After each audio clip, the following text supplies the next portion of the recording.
धन बारू जान नहीं केहू से डरैलू मिले खातिर हमसे नदियो रयलू अरे बोला हो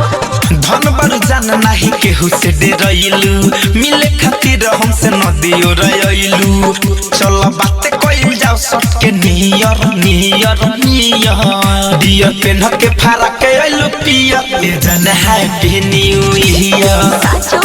हडिया पेन के फारा के आइलू पिया ए जान happy new year same to you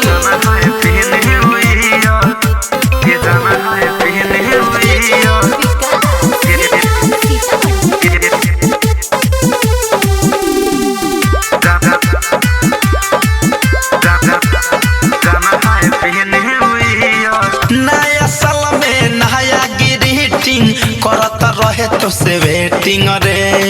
हमरो मन में रहे हर बहरी कौन होई तोहर सेटिंग रे कुछ बोलेला ए करे जा नया साल में नया ग्रीटिंग करत रहे तोहर वेटिंग रे हमरो मन में रहे हर बहरी कौन होई तोहर सेटिंग रे सुन प्यार होइया जब clear clear clear Deere PAN के फारा के आइलू पियर ये जाना हैप्पी न्यू ईयर हडियर पेन के फारा के आइलू पियर ये जाना happy new year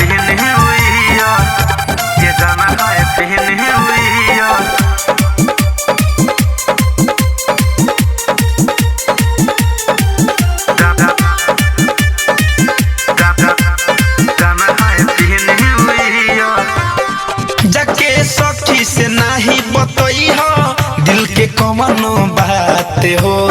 Santosh Tiwari धड़कन धनंजय छोरी है ना कबो साथ हो अरे हमके भरोसा बाहो हाँ हाँ जाके सखी से नहीं बतई हो दिल के कमनो बात हो संतोष तिवारी धड़कन धनंजय छोरी है ना कबो साथ हो आज होठवे से पिए द beer beer beer Deere PAN के फारा के आइलू पियर ये जाना हैप्पी न्यू ईयर हडियर पेन के फारा के आइलू पियर ये जाना हैप्पी न्यू ईयर।